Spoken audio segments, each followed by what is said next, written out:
Hi, good morning everyone. I hope you have a lovely Sunday morning. So as you see here, the mist is kind of burned away and it's almost clear. Fortunately, I'm not going to get these mystical shots that I'm looking for.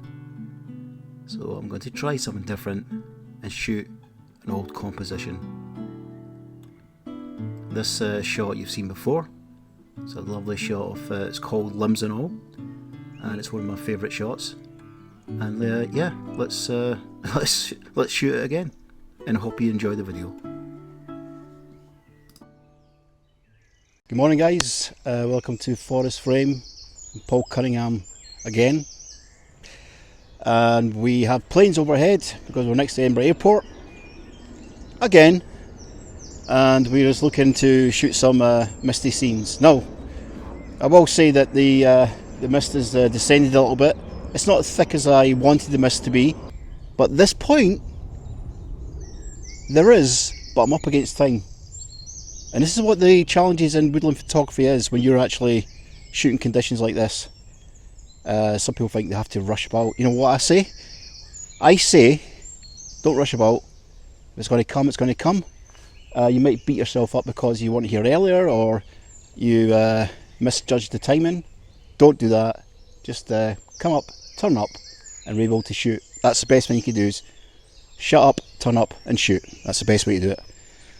Right behind me is one of my favourite compositions. I'm just going to point the camera this way. Well, this is a composition I've actually shot a couple of times. I call it Limbs and All, and it's because, as you see, it's a fallen tree, lots of limbs going about with the branches, etc. It's been here for some time now. Let's get this shot in frame, what you're looking at just now. Just try to manipulate a little bit like that to miss out the sky. So I'm going to set up the camera, take the shot. Not this shot again. And you see this shot I'm taking is covering one corner, two corner, three corner of the frame, and you've got a nice bit of negative space there. So I'll just take that off there for you. Nice bit of negative space there, which is fine. So this is a shot I've taken about 3 or 4 times now. Always nice to go back, as I keep on saying, especially if it's local. In this case, I haven't got the mist. It is a bit hazy though.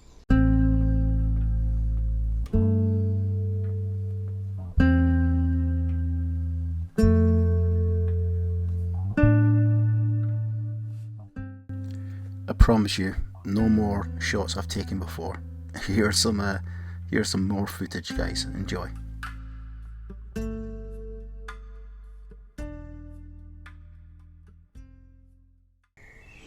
So this shot is it's got a nice kind of touch to it, and there's some mist right in the background there, and also some lovely greenery coming from the trees. It just frames it nicely.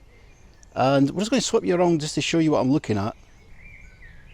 So here's a shot, and what I'm going to do is just position you just where the camera will be.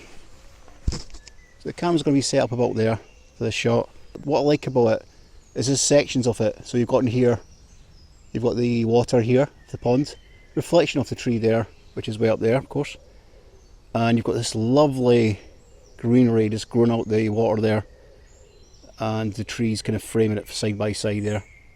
So yeah, let's take the shot and see how it fares.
just chuck in the B-roll just to make the video look great.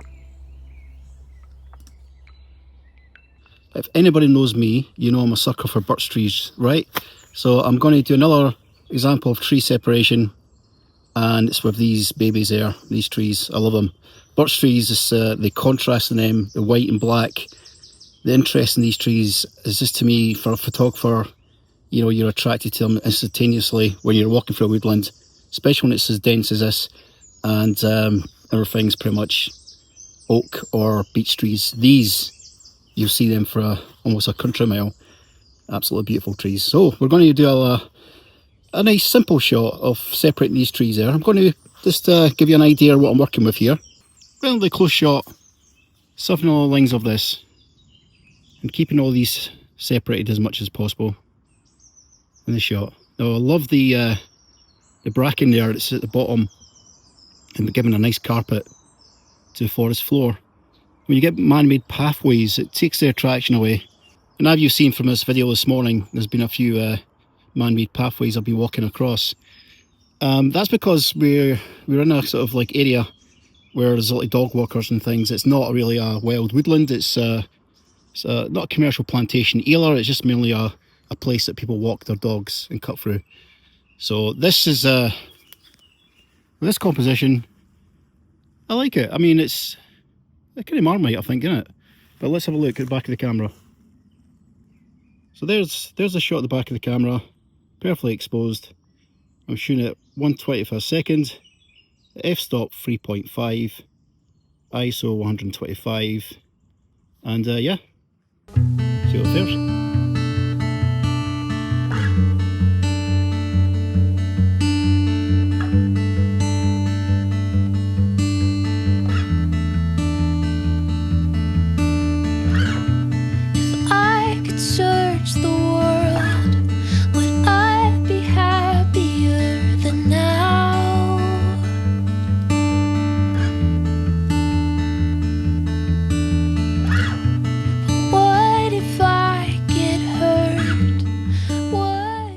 Morning has truly broken.